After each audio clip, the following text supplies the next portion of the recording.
So what has 2020 been like? Obviously, a lot of restrictions are up in place now as far as, flying and different hotels. It Mhm. looks like you've been doing a lot of Airbnbs, but is that where the main focus has been for 2020? Yeah, it's shifted a lot, man. Oh man, 2020 has been a roller coaster. So I started out this year, and my number one goal for this year was the YouTube channel, which it still is today. And I started out in February and March. I took a trip to Scandinavia. I went to Norway and Finland. And at that part, when I was like just getting to YouTube, what about 7, 8 months ago? Initially, I was thinking I'm just going to showcase unique hotels. And when I did all my research online, I found like there's a huge kind of concentration of these unique hotels in Scandinavia for some reason. Mostly like ice hotels and igloos, and stuff like that. And that's where I went. So I went to Scandinavia. I did that, and that was a really important trip for me because that kind of taught me that channel direction was not a good long term solution. So what I mean by that is initially, again, my plan was I'll just showcase unique hotels. But after I did like 50 freaking hours of research, I realized there's only really like 70 or 80 unique hotels. So that really like kind of like wow factor in the world, and they're so spread out all over the place. Like I go broke just traveling trying to get to them, and like this is not enough. Like even if I shot every single one, I run out of content, like about a year, and it's not sustainable. But then the last trip too, I was working this large hotel.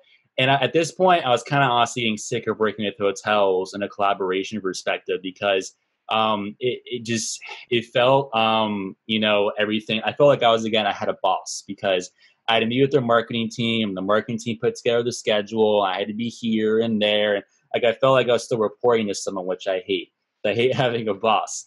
And so yeah, I just working at the hotels again. It wasn't sustainable, and I remember the last hotel I was working at. It took me like the course of 3 days to shoot one video because again I had to wait to like check into this place and then do this tour and then do that, and so it also just took forever to shoot a video. I was like, I gotta switch something up here. And I remember I just for some reason I was dreaming of going to South America, which I was supposed to be where I was supposed to be right now, and I was searching up like stuff on Airbnb, and I discovered, I'm not sure how new it is, probably in the past like year or so. It's not super, super new, but there's like a feature in Airbnb where you can search for unique accommodations. And you can search for filters such as like tiny homes and container homes, which is like really cool stuff. And when I searched that within like 5 minutes, I was searching the country of Colombia, which is the first place I was planning on going in South America. I found like 50 properties. And I was just like, why the heck am I not doing Airbnbs? And so that's kind of what led me to this current path. And then when COVID hit, I mean, I could talk about that for ages, but just in terms of YouTube, I was like, I got to stick just to Airbnbs in the Northeast where I'm from. I'm going to stay domestic this year and just kind of focus on what's safe and just kind of shoot these like isolated, socially distant Airbnbs. So the strategy shifted, but I think it's paying off. So I'm happy. No, man, those Airbnbs are so cool. Like some of those A-frames you've been at, it seems like a lot recently have been like upstate New York and kind of similar area. Man, Mhm. some of those are so cool. So I can imagine it'd be pretty easy to get some content from those locations, but are you able to generate any money working with Airbnb or how's that working? Yeah, so I'm still again like relatively new into the Airbnb space because all my background's been in hotels. But I said, okay, like it worked for me last time. I'm gonna use like the same process.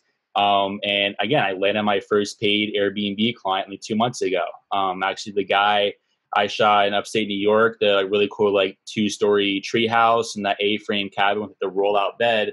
Is one of the coolest freaking dudes ever. His name's Chris. He's an incredibly talented carpenter and businessman, and he hired me, and still I'm doing it right now for him. I'm doing some marketing for him, and I got a nice little gig going with him. And that was only like maybe the third or fourth place I ever shot. So I'm still learning. I'm still new to this industry, but I think there's a lot of potential there, especially because I've been seeing this shift coming for years. As people, even without COVID, it was already still starting to shift towards Airbnbs and more unique and personalized experiences. So I would love to eventually kind of shift to having more Airbnb clients because they're also just they're more interesting and more fun to work with too, to be honest. So yeah, I found some initial success. I hope it continues. Yeah, that's super interesting, man. Where all in the US have you gone for Airbnbs? Has it been mostly like Northeast, or have you gone out my way, Midwest at all? Yeah, so mostly Northeast. So I did one road trip about a month ago, one in July, and I did mostly upstate New York and I think like one in Pennsylvania. And then, like I mentioned, I'm going to New York starting tomorrow actually. But then the tail end of that trip, I'm doing another road trip to the Northeast, and I'm doing upstate New York again, but kind of slightly different section. And then I'm also going into like Vermont, New Hampshire, and Maine. So kind of my goal is basically this is kind of the last trip I think I'll have in the Northeast because I've kind of exhausted all the unique ones I think. But I'm shooting like 9 different places. There's a lot to see over there. Then after that, my plan is I'm heading over to Los Angeles and Joshua Tree. Hopefully, is knock on wood if it's still safe. Got to be smart about these things these days and ethical and and do the right thing. But hoping that I can go there more like October, November. So that's the plan.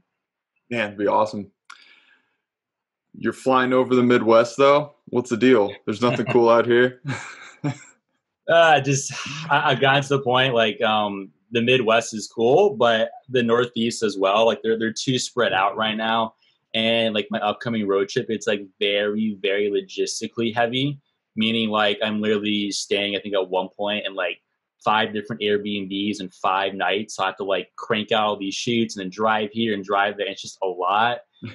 Versus the reason why I'm choosing LA and Joshua Tree is if you never heard Joshua Tree, now it's about 2 hours east of LA and it's like in the desert. And I have no idea why, but it has just like the largest concentration anywhere in the world I found so far of just crazy, insanely unique Airbnbs. And I'm like not even exaggerating this when I say like I found like over 200 unique Airbnbs that would fit to my channel. So yeah, I'm definitely planning to head out there in October. I was actually just emailing some of them before I hopped on here. So that's the plan. Man, that'll be cool. I'm looking forward to that one. Yeah.